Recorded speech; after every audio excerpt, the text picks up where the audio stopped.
Yo, what's going on, everyone? Miles Midoriya here with a quick recap and review of Spy Family Season 1, Episode 15.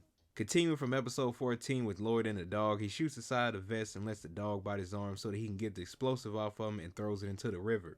After it exploded in the river, Keith was so surprised and shocked, he didn't know what just happened. Lloyd put the dog in some type of container and told him that he'll let him out later. Keith was like, how did this old man do this? He realizes it wasn't him and he's spooked, so he starts the car up and drives away. Lloyd mentioned that they did get the license plate number, so he won't get too far. Next scene, we see Yor looking for Anya. She is worried, calling out her name. She wonders if she went back to the first pet shop and that she can't let her get found by the bad guys. But guess who comes flying around the corner? It's Keith. I did read the manga a little bit because I wanted to see what happened next, and I couldn't wait to see this. Yor recognizes him, jumps down into the street. He tried to swerve the car a little, and she takes her leg and kicks the car, having him run into the light pole. I didn't expect the situation to play out like that, but it was pretty cool to see. She calls the police and tells them where to find them and continues looking for Anya. Lloyd is talking to everyone about the situation that happened, and he tells them that he has to get back to his family, which they actually run into each other at the same time. He asked about the dog, and they tell him the whole story. He apologized that all this happened while he was in the bathroom.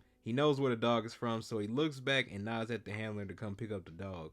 That was not going to go as planned. Anya started getting upset. She wanted to keep the dog. He saved her. And then she says the one thing that would make them reconsider that she wasn't going to go to school, and she started crying. That's when the handler said that they could keep the dog and that he'll be under Lloyd's supervision and he can keep an eye on him. The handler did also mention that she had a daughter that was about Anya's age. I wonder if she had lost her daughter because of the war. They end up leaving the dog behind with the handler so they can check him out, make sure everything's okay. As they're walking, everyone's thinking about the day. Yor's saying that she defeated a bad guy and protected the peace of the country without anyone knowing. Anya saying that her dad was able to stop the explosion because of her. And Lloyd just over there looking like he is tired, saying he protected the relationship between the East and the West to an extent, but physically he's done and his stomach hurts. They really gonna question him when he gets home if he has to go to that bathroom again. The next day the dog arrives and we get a small glimpse of his past, what he went through, them forcing the dog to take some type of medicine, some dangerous electric treatment. They didn't even care about the dog if he made it or not.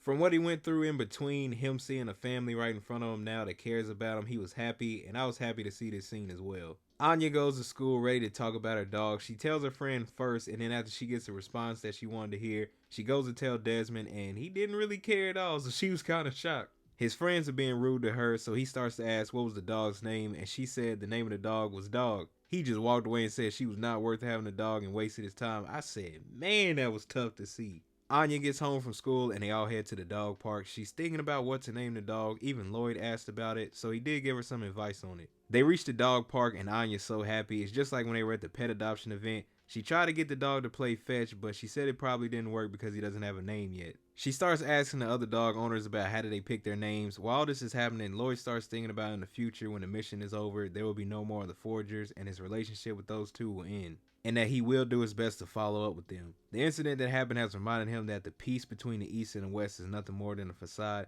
and that the war must end as soon as possible. That will be his optimal future. I hope they don't split this family up. They are a good fit, and in a way they kind of balance each other out. Both parents do have dangerous jobs, but I think they can make it work. But we will just have to see when the manga and the anime ends. Anya loses her gloves and her dog is actually able to catch the scent. She tries to get her gloves back and the dog scares her. All you see is Anya's dog compared to this dog. He just looked at him and he was scared, and he did like a light push to him and he falls back a little.